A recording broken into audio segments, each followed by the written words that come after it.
All right, welcome back to another episode of the Checkered Roots podcast. This is going to be episode 2, and we are joined here today by Mr. Brandon Kramer. Brandon has a really cool story and a really cool message to get out, and I'm really excited to get into it with him. So, without further ado, Brandon, sir, how are you doing today? I'm doing wonderful. Thanks for having me, and I hope you're doing just as well. I know that we were talking before you hit record there about how hot it's been, and I know that a lot of racers are going through that after a really, really hot weekend, especially here in the Midwest.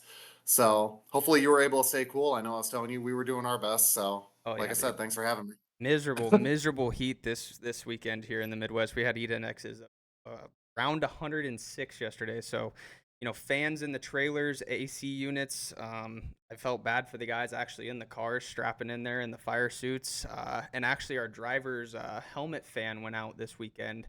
I was kind of giving him a little bit of hell, saying, "Man, you picked a hell of a weekend to have the blower go out in the helmet." So, a little bit of adversity, but that's short track racing, as they say. So. Well, cool, man. Well, let's get into it a little bit. Tell us a little bit about where you're from, what you race, and what you do for work. Okay. So I'm coming at you from West Michigan, a little town called Cedar Springs, about 30 minutes north of Grand Rapids. We're running in the Midwest Classic Racers Dwarf Car Series, the only dwarf car series up here in really the Great Lakes region. Racing dwarf cars, which are built off of Suzuki Gixxer 1100 1000 cc engines. Essentially, the best way to describe them is they're Legends cars that are not spec. We're allowed to do pretty much whatever we want to them, so long as the motor falls within the series regulations. You make whatever adjustments you want on it and put it out on the track. So, as far as what I do for a day job, I just graduated with my master's in social work from Western Michigan University in April of last year, and I currently work for a nonprofit in the Grand Rapids area as a home based child therapist, specializing really with the kiddos who have experienced intense trauma. Yeah, that's awesome. So to back up just a little bit, so dwarf cars, maybe for people who aren't 100%, so they're not specced out, so you can do anything you want to the engines, to the chassis, to the bodies, or anything like that. Is it kind of like a vintage stock? You know what vintage stocks are, where it's almost like a rung what you brung kind of deal. A little bit. So obviously we're not trying to juice up the engines or anything. The whole idea is to make this a very affordable class. Um, it's hard to explain because it's really unique up here in the mitten. A lot of these cars race on dirt tracks over out west. In fact, Kurt and Kyle Busch are two of the more famous alumni that we have from this, like not series, but Right. just from the type of racing that we're running. Yeah, they were legends, I correct? I think they ran both of them. I Oh, think they okay. ran both Yeah. dwarfs. But with our cars, yeah, it's a lot of these are home built cars. A lot of them are basically we're going to check them at the track. But in terms of going through a full like tech barn and everything that the super lates that the outlaws are going through, we're not doing that. We're gonna, but yeah, the whole purpose of me getting into this class, so my background, we talked a little bit about it on TikTok and everything. My whole career in athletics leading up to motorsports was football based. Um, I was able to work my way up through high school, was able to work through, um, all the recruiting process and everything. Wasn't a superstar by any means, but was able to get some D2 NAIA offers and ended up basically using football as a vehicle to further my education a little bit. And unfortunately, I'm 25. You only could play that game unless you're playing tricks with the COVID years, red shirts, and everything until you turn 22, 23. So, my time ran out with that, and I've spent the past couple of years just trying to find my athletic fix, trying to find my competitive fix. And the series actually stopped to our local track, which is Berlin Raceway. Johnny Benson came from there. Carson Hocevar just won their big Money in the Bank event that they hold with the late model tour. SRX took a trip out to that track about 2 years ago. So it's our big NASCAR home track that we have here in West Michigan, and came out. I saw these guys run, and I just kind of went down the rabbit hole. I remember when I was younger, I asked my mom and dad. I was like, "Hey, Bandolero, Legends Racing, all this is stuff that we're watching these races on Sunday. What can I do to get into it?" Unfortunately, we just didn't have the money to dive into such an expensive sport. So we went into the football route, served our time there, made some strides. Told you I was able to play for Kalamazoo College's most successful team in about 50 years, so that's kind of hang the banner on that one. But time ran out, got my master's degree, and had some money to play with. And like I said, I started poking around the dwarf car series, sent some messages to drivers around the country, and then wound up to Midwest Classic Racers. Got in touch, ironically, with the president of the series. He invited me down to tour his shop, see what they were doing as far as the chassis building, see what cars they had available. And he told me that he had a rental available. So from there, it was just kind of like, okay, cool, this is something I could do. Went around, started asking pretty much everything around Grand Rapids, like, hey, this is what I'm trying to do. This is my message. Are you willing to throw your logo on a race car? And was able to find three really, really good partners. I'm sure I'll mention them later on, but just a quick shout out to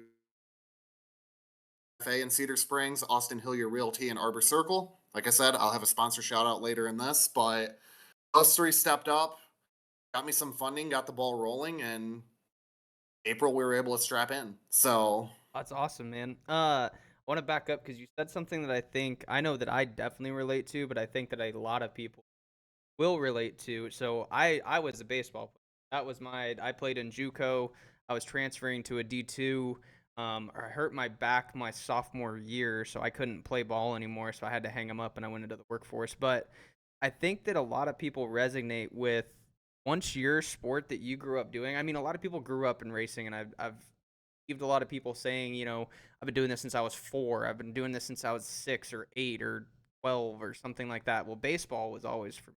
I mean, that's just what I did. And it sounds like football was that for you, but you still had the interest in racing. And I was exactly the same. When I was a little kid, I'd race my cars around the table and then I had to go play catch in the yard with my dad. Um, right. but once you get out of that, you kind of get left with that empty competitive nature that like it doesn't just go away just because you're done playing ball. Like it's not like you're just like, well, guess I just work now. Like there's a Right. eating desire at you to want to go do something competitive. Um, so that's exactly what racing is for me. And I think a lot of people is I identify this as something I can do to feed that itch, to feed that animal inside me that wants to go compete and wants to try to win something. So I think that's really cool. And then you get to hear, you're a child's therapist. It's not all just guys who drive semi trucks and work on cars during the day. They go race cars at night. Like, dude, there's teachers, there's therapists, there's construction work. I mean, dude, the reach of racing is truly astonishing to me. Super cool And to see that. just to put it out there too, for anybody watching who wants to check out our series, I know that a lot of guys they're showing up as many races as possible, but even in the first like third of the season, the competitors that I've been able to talk to and the stories that I've been able to hear just on my end, I mean, we're racing weekly. We got a couple county sheriffs that run weekly with us. We got multiple firemen who are racing with us. Like you said, a lot of the trades are represented in there. I mean, and it makes sense. Those are the people who are taking what they're doing Monday through Friday, bringing it home at night with them, and working on the car with it. So I mean, but then there's also, like you said, a lot of the other stories. I'm the therapist, and I'm kind of the white collar job there, but it's not all that to say that doesn't mean that I'm just walking around with clean fingernails and this, that, and the third. Right. Um, it, it's a very diverse group that we have with MCR, and uh, just to kind of build on that, the one thing that I hang my hat on is this series isn't just like an entry level series. It's not like with all due respect to the four bangers and everybody who's running kind of like those more Yeah. stock Yep. classes, we have talent at this level. Morgan Bayard kind of does some one-off starts with the Xfinity series. He just ran the Xfinity series at Michigan.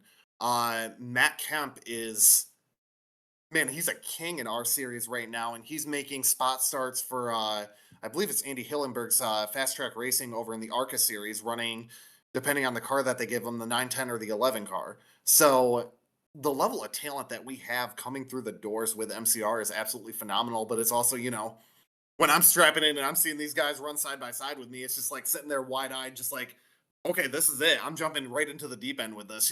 Right. Right.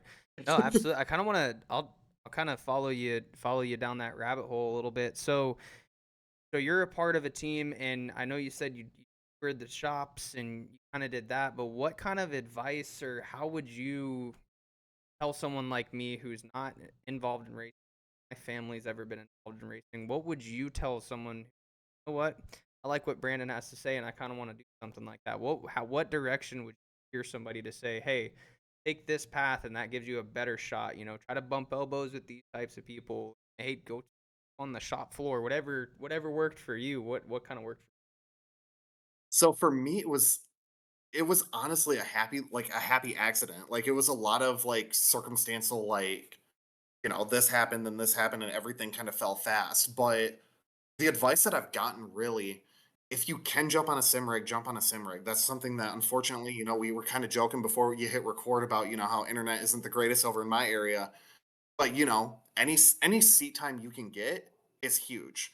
For me, if I would have just jumped I jumped into the deep end, like I just said, but with that, my team owner was able to give me some practice time to at least get in the seat, to at least get a feel for the car. With that, over the past couple months, I went from, just being a complete moving chicane to having a couple competitive runs, and we're continuing to build on it as the season progresses. But the thing that really helped me kind of land my break was just asking around. I know with the dwarfs, there's a lot of groups that are countrywide on Facebook that are just a bunch of guys coming together to share setup advice, post classifieds, things like that. I jumped in one of those, and then I was directed to MCR, and then I asked questions on there. Next thing you know, I'm getting in line with, like I said, the president of the club, and then a team owner as well. And next thing you know, push comes to shove, they're like, "You have a ride open." At that point, it's all marketing and trying to find your way that way. But like I said, just kind of network, network, network. I mean, the more connections you can make, the more doors will open. Yeah, that's been a pretty consistent thing I've been told to just go bump elbows with people, go talk to people. And it's scary because nobody in this day and age talks to each other. So I feel like, and correct me if I'm wrong, but I feel like if you're the person who's willing to go, go shake hands and kiss babies, as they say, but go truly meet people and talk to people, more than just a name on a screen or a username on Instagram, and go actually shake someone's hand, look them in the eye, and talk to them. I feel like the opportunities and the avenues open up so much more. They definitely do. And I mean, even after I got my foot in the door, I mean, that's the thing. You look at a lot of these guys. I mean, you take the Chastain story, for example. I mean, once you get your foot in the door, a lot of the stuff is going to follow. You look at the path the one has taken. I mean, racing for JD Racing in the Xfinity Series. Next thing you know, he's with Ganassi. Now he's the lead driver at Trackhouse. Right. With a lot of the grassroots stuff, it's a lot of the same idea, where it's just a lot of coincidence, a lot of chance, and a lot of luck. And next thing you know, one ride's going to lead you into another. Right now, I'm in a rental car, and I recognize that. I'm, ha- making sure that someone else works on the car, and I'm building my knowledge by kind of like shadowing him a little bit. Eventually, the plan is to move into my own ride, and then we'll kind of see where this racing career goes. But like I said, just trying to make those connections is going to be the biggest thing. Oh yeah, no, absolutely. Yeah, absolutely. Yeah, truly talking to people. What is the thing that just keeps you coming back when it comes to racing? Like what is the, I know we talked about the competitive nature of it, but there has to be a true love for it. I could say, well, I'm competitive, I'm going to go play basketball, but I promise nobody needs to see that. So like what about racing and just come back for more? So this is kind of it relates to a couple. I'm looking at my future fiance right now. She's staring me down. I kind of asked her to give me a pep talk yesterday.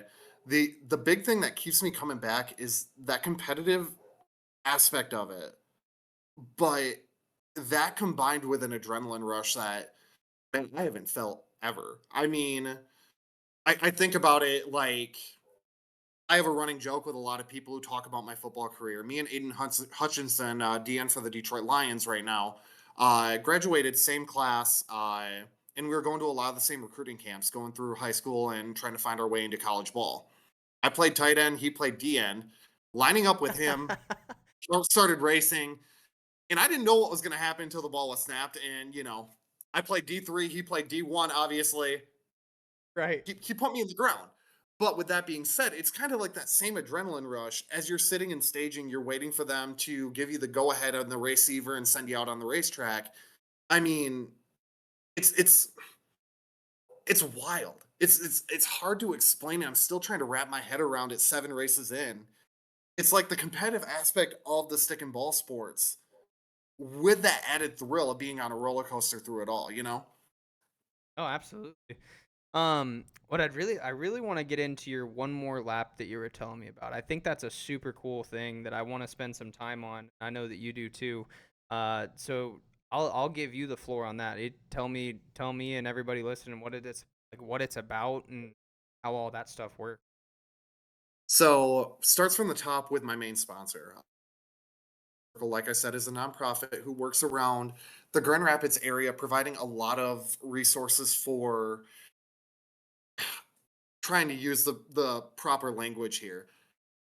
We target a lot of the families who are really struggling. My caseload as a therapist consists of all kids who are on Medicaid, Medicare. A lot of the lower income families who don't have a lot of resources. So with that, the question is, we have an entire county here that exists outside of the main urban center of Grand Rapids. But the issue is there's a lot of places outside of the urban area that people are struggling with mental health issues, right? There's a whole I was born and raised up here kind of in one of these smaller rural towns where a lot of people don't ask for help. A lot of farmers in particular don't ask for help until they have an arm dangling by a thread or, they physically can't do the work that they need to do anymore. So the whole idea behind the One More Lap campaign is if I was going to go into this racing venture, knowing the financial implications and, a lot of the red tape stuff that goes on with it, I wanted to do it with a purpose. So, what could I, as a young therapist, do with my background with this medium? My idea was I'm going to try to let people know that there's resources out there because it's hard when you live in these communities and you're 30-45 minutes away from the nearest psychiatrist hospital office, the nearest doctor's hospital, things like that.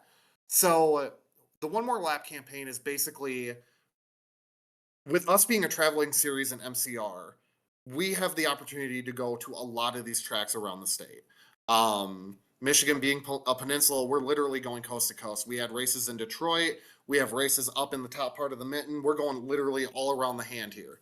And with that, we get the opportunity to talk with a lot of unique individuals. You're sitting here pulling stories from a lot of racers. I'm kind of doing the same thing at the track with a lot of the fans. And through this, drivers have hero cards, drivers have schedules, drivers have a lot of promo materials. With that, every one of my promo materials has a QR code that directs people to my link tree. With that link tree, it's sorted by track where if you show up to the racetrack, you're going to be coming from counties surrounding that track. You find your track, you click your county that you reside in, it's going to hook you up with your county's mental health resources. From there, it's literally 2 clicks and you are hooked up with what you need to be hooked up on. At that point, it just falls to the fan to make a quick phone call. And with that, the crowning achievement, I was actually able to report this back to the employer last week. We were able to visit statistically one of the more underprivileged counties in Michigan 2 weeks ago. And fortunately, we were a part of their autograph night. With that, I was able to sign about 100 autographs, 150 autographs. And with those hero cards, I checked my stats on the link tree. The vast majority of them scanned that code and went to the websites that linked them to the resources that they were looking for. So the fact that just this little small movement is allowing people to be connected with something that they may or may not have realized was there is huge. And with that, you look toward the implications of what that can mean. That could be a life saved. That could be somebody getting pulled out of depression. That could be somebody just having someone to talk to that they haven't had to talk to all their life. We all know that mental health is very stigmatized in this country. With me being this former college athlete, with me being this race car driver, with me being a male therapist, which the field honestly doesn't have a lot of these. It's kind of putting my own flavor to the work that I'm doing with the kids. On top of that, it's putting my own flavor to the type of driver that I'm showing up on Friday, Saturday nights to the racetrack, and a lot of people have really bought in with it. Oh man, yeah, that's That's really cool because, and especially, it's a male dominated industry in what we do, and I feel like a lot of fans, and it's not so much in the fans, I guess I should say, but there's a lot of, it's a male dominated industry, sport, spectators, Right. all that stuff. So I really like what you're doing with the hero cards and the QR codes and stuff like that, because then some of your macho men who don't want to call the therapist or, call someone to get hooked up on mental health stuff, they can kind of do it a little bit more, discreetly. And I feel like you're having, and it sounds like you're having an incredible impact with that, man. So truly tip of the hat to you. That's incredible. And I know we were talking a little bit, before we started recording where, the amount of people that have reached out saying that racing saved them, and, for X, Y, and Z, mental health, struggling with addiction and stuff like that. It's kind of, it's really cool because not so much that racing saved you, but your racing is helping save people. So you're racing for a dedicated cause that still ties back to what you're passionate about in your career, that you can intertwine into your hobby and have more impact and more reach with your traveling schedules. And kudos to you. That is fantastic, and I'd love to hear stories. Tip of the hat to you, man. Um, what does what are your kind of your future plans, when it comes to either the one more lap campaign, or when it comes to racing, or just kind of where jumped onto this roller coaster, where do you want to see yourself land at? Man, that's a loaded question because like I've talked about, we everything just happened so fast over the winter. I mean, it went from touring the shop to just like, okay, I just wanted to get some more info on like what these cars are. I mean, I daily drive a four-cylinder Chevy Colorado. Like, I'm not going to be able to pull a four banger, let alone a Sportsman, a limited late, or anything like that. So I was just looking for a small car that, maybe I could have a shot at towing with the equipment I got. And then like I said, one thing led to another, and I was able to find a rental agreement where a lot of that is able to be taken care of. Moving forward here, do I think I'm going to be able to get the funds to get, a Silverado or something bigger to pull something? That might be down the road, but we'll just have to see where the cards fall. Short-term goals, I guess my whole thing that I'm working towards this year is to fight for the series rookie of the year. MCR does a really cool thing where they recognize that they're an entry series in a way. We still have barriers where I think there is the 18 and up rule on it just to make sure that when you're running with cars that can do over 100 going on the bigger tracks, want someone who isn't mentally developed and immature and inexperienced getting behind the wheel of one of these things. Um, so what they do, they divide rookie of the year into two different categories. You're competing for rookie of the year with experience, basically have you raced anything before, or the true rookie of the year where you got people like me where this is the first time we're strapping into a race car. So our goal initially was just to run a couple races, get our feet wet. Then we got the funding to where we're running the full MCR season. So our goal for the end of the year is to compete for that rookie of the year. And if we come within striking distance of that award, or if we win that award, that's going to be a big feather in our hat. Moving forward, it's just learning, learning, learning. As long as I got the support, I want to keep running the 85. I want to keep running the car that I'm running. It's been a blast, and we've already made massive, massive strides. I mean, we got two one-off events coming up back to back on our schedule, but besides that, we've hit every track that we were already going to hit at least one time.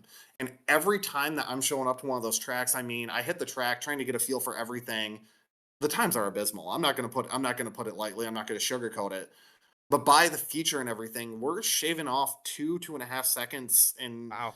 recently, we're dicing it up with the guys in the back, and a lot of those guys have been racing for 20 plus years. Right. So at this point, as long as I still have the desire to strap myself into one of those things, as long as I still have the impact of the one more lap campaign, and so long as I still have the support from those amazing sponsors I mentioned earlier, we're gonna keep on dragging this thing on as long as I'm able to. Uh, in terms of other classes or anything like that, that's a little bit too far down the line. I want to make sure I get my feet under me with these dwarfs. And the cool thing is that we have guys who are running the outlaw lates. We have guys who are running sportsmen and things like that. They transfer to those more premier series like crazy just because of the power to rate ratio on these things. So if an opportunity opens up down the line after I feel like I got my feet under me, maybe I'll jump to a bigger car. But for the time being, with this first season, we're just trying to keep our goals locked in short term with 2025 here, and then we'll see kind of what falls with 2026 and beyond. Sure. Um, Real quick, one more thing on the One More Lap campaign. Where, if Mhm. people want to support that in any way, shape, or form, or can they find anything on it, or kind of what is the best way to either one get in touch with it or two to support? So the easiest way to support it is if you want to reach out to our Facebook page. Brandon Kramer Racing on Facebook is kind of like the hub for all our social media activity. Shoot me a message on there. I'll gladly talk with anybody more about it. If you're in Michigan and we pretty much have all the Lower Peninsula covered. Um, if you go to Linktree, let me get the actual link here. Linktree/BKR85 mental health that I was talking about earlier. Like I said, a lot of those are obviously Michigan based, but that's kind of what we're working with right now. If any drivers see this and they want to jump on board with it, like I said, reach out to the Facebook page and I'll gladly walk you through the steps that I was doing. And all it takes is just slapping that QR code on your hero cards, on your t shirts, on your racing schedules, and adding a link to your website. Fans are going to want to flock to this because it is discreet, but it's also reaching a population that is honestly kind of pushed aside a little bit. So I'm gladly happy to work with anybody who wants to reach out. Like I said, Brandon Kramer Racing on Facebook. Find the guy with the helmet with the little flame background in the background, and I'll gladly talk with you guys some more about it. Yeah, I'll make sure to in the description of the video and everything like that. I'll make sure to plug all of the link tree and the Facebook page, all of the social that. So if you guys do want to get in touch Perfect. with Mr. Brandon Kramer, I will make sure to have all of his social and the racing page linked down below in the description.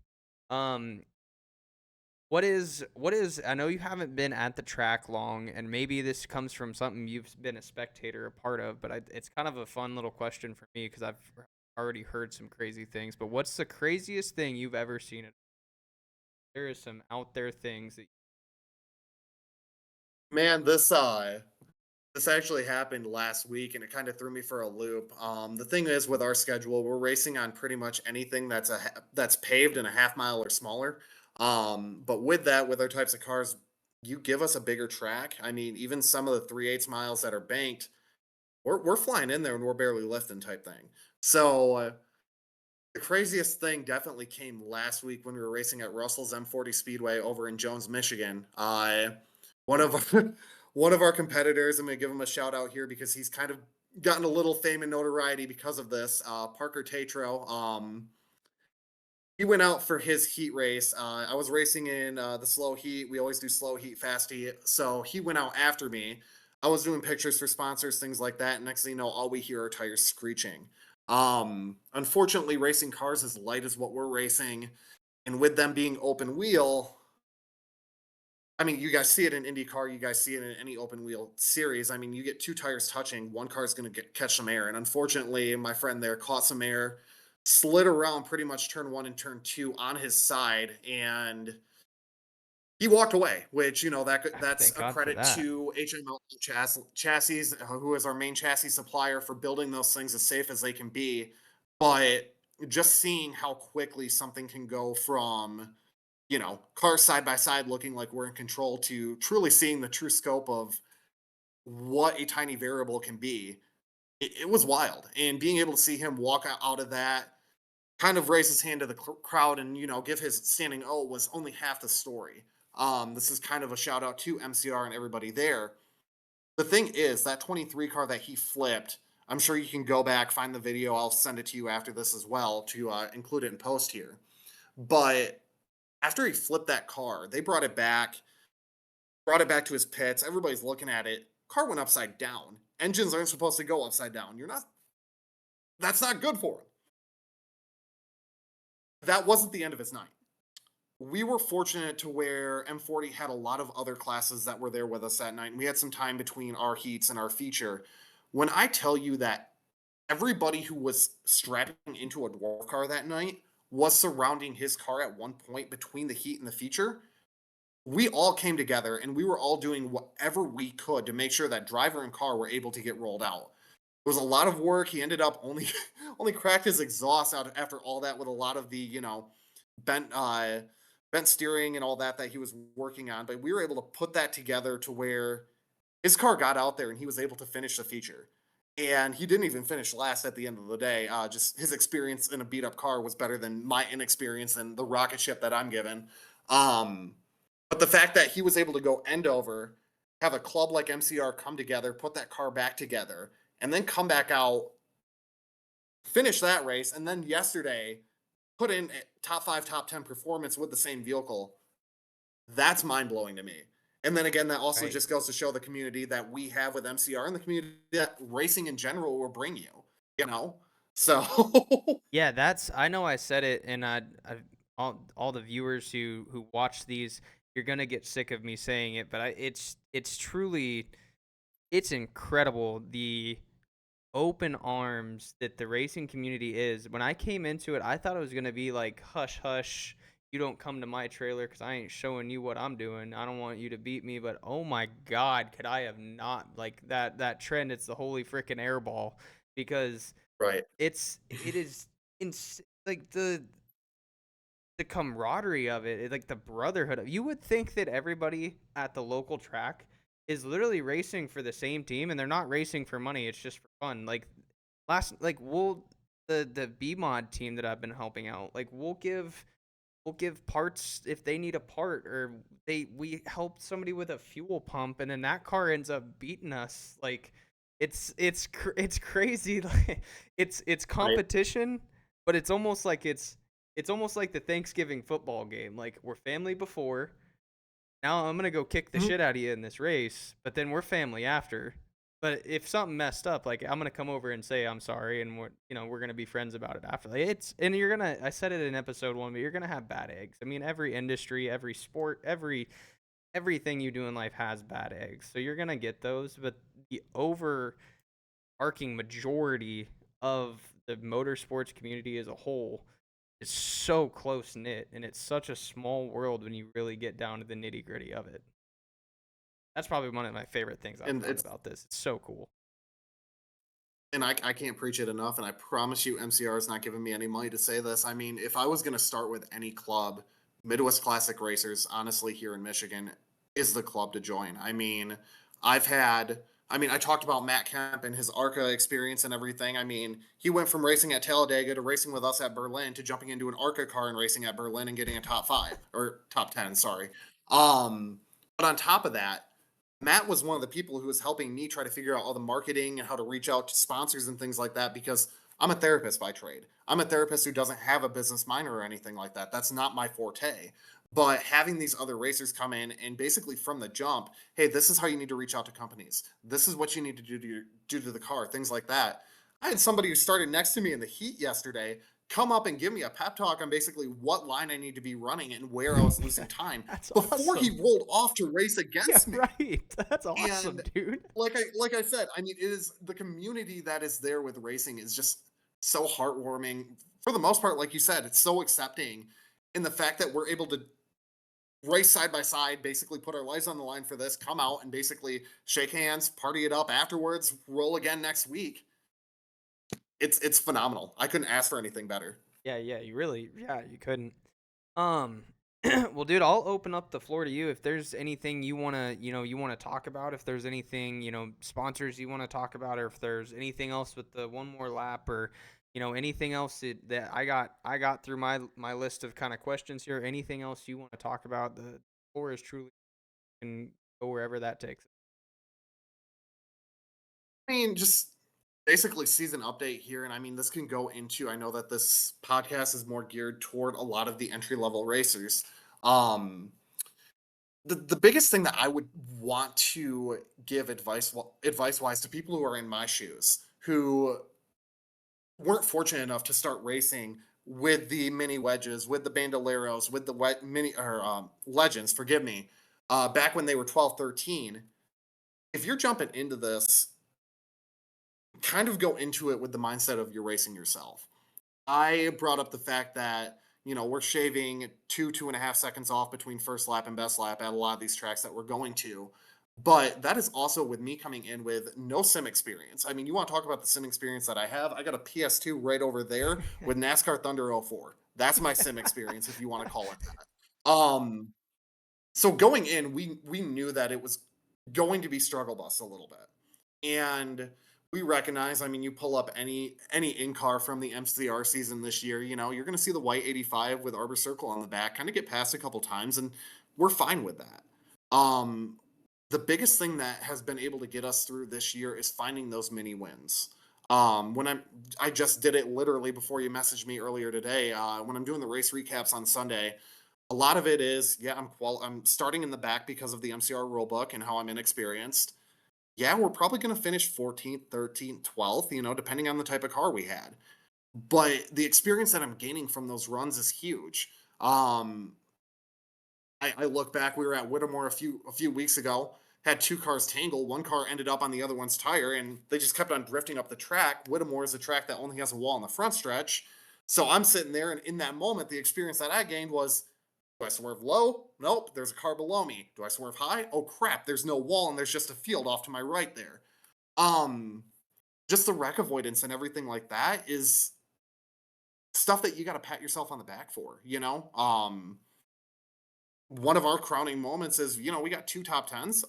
Both of those top tens came because we were just there at the end. We were Right. running our race, we were holding our line, we were not getting involved with the leaders, and good Lord made it to where some others' misfortune turned into be our fortune. We end up on the score bug, and we got 10th, we got ninth, and those are going to be your wins. Oh yeah, man. The heat wins, the feature wins, those are going to come down the line. But unfortunately, you see it with NASCAR. I mean, there's an aspect of money beating talent a lot in this sport, and you run with what you got and you compete against the people you're competing against. I mean, I even look in the rookie of the year standings right now. Shout out to Zach Slater, who's running Slater Racing 99. He's our main competitor for that award that we're working towards. Even me and him are competing on two different levels because his father has been running late models pretty much since this man has been alive. Sure.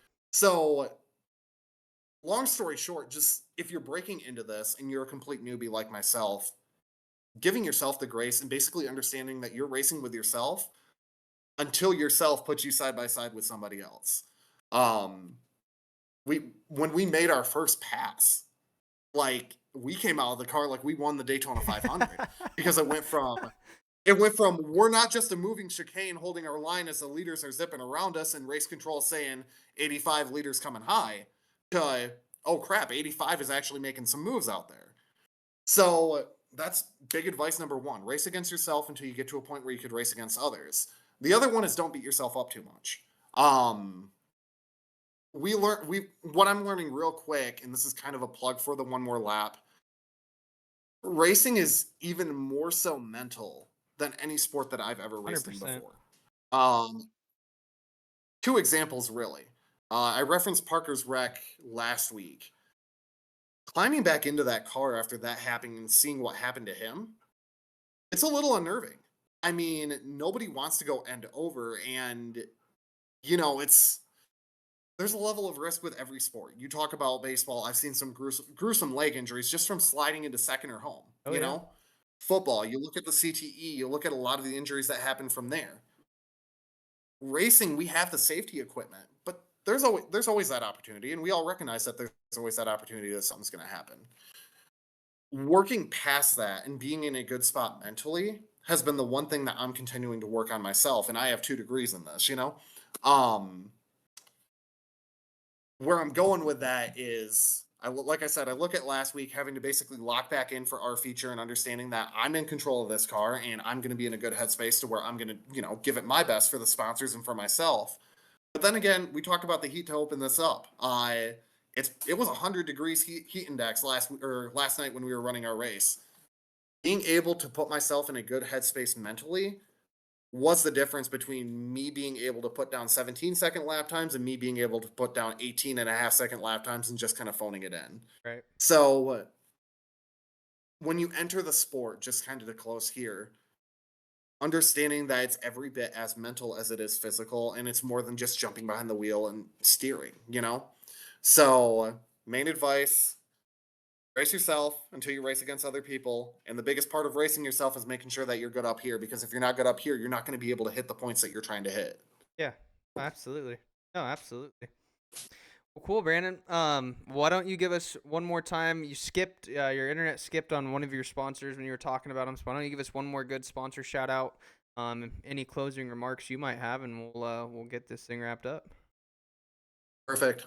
So main sponsor on the car this year is, like I said, Arbor Circle, who is a community mental health resource over in Kent County in Michigan. Uh, with those, you're going to get in contact with us if you go through Network 180, and that's going to be the Grand Rapids-based community mental health resource. Massive shout out to them because they stepped out of their comfort zone a little bit to sponsor this race car. So thank you so much to Arbor Circle and everybody who I work with day in and day out, and I'm happy to put on a good show for you guys come Saturdays. Additionally, the two key associate sponsors that we have on the car, Kelsey Hillier from Thrive Acai Bowl Cafe. Her story, just real brief. I mean, she took a big risk coming out of high school to open up her own business, and she's absolutely kicking it with a nutrition based like cafe over here in Cedar Springs, Michigan. So, massive shout out to her. Thank you so much for the support. And then her husband, Austin Hillier, who is absolutely killing it in the real estate industry. Austin Hillier Realty is also a massive sponsor for us this year. Outside of that, thank you so much for the time. And to any driver who's going to be sitting in this seat moving forward here, I hope that they get as much out of this time with you as I got, because it's truly an exceptional platform that you're giving us. Because who's going to want to interview just some dwarf car driver out in West Michigan?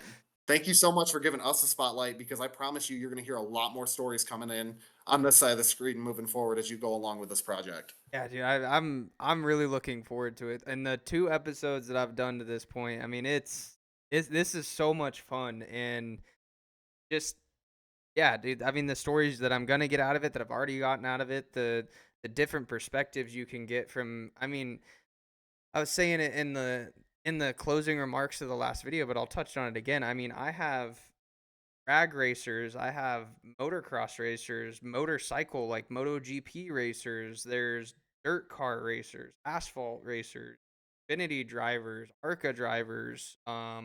I think what I said last was that the only racing I don't think that I have right now, I mean motorsport racing, is anything with boats. Like I haven't had anybody with boats come through yet, but we give it a little bit more time, we'll kind of see where we go. But just from East Coast to West Coast, North to South, the different names for basically the same car, the different outlook on life, the different types of style of racing. But no, dude, it's been super cool, and I can't thank all of you guys enough, the racers, the people watching anything like that, for allowing me to give you the platform for it, because I'm tickled pink, dude. I think these are way better than any interview you're gonna see out of Kyle Larson or Joey Logano. That's not like a 75-minute feature documentary like the Earnhardt or something. I'm super excited, man. So once again, thank you so much for coming on. Thank you. Appreciate it.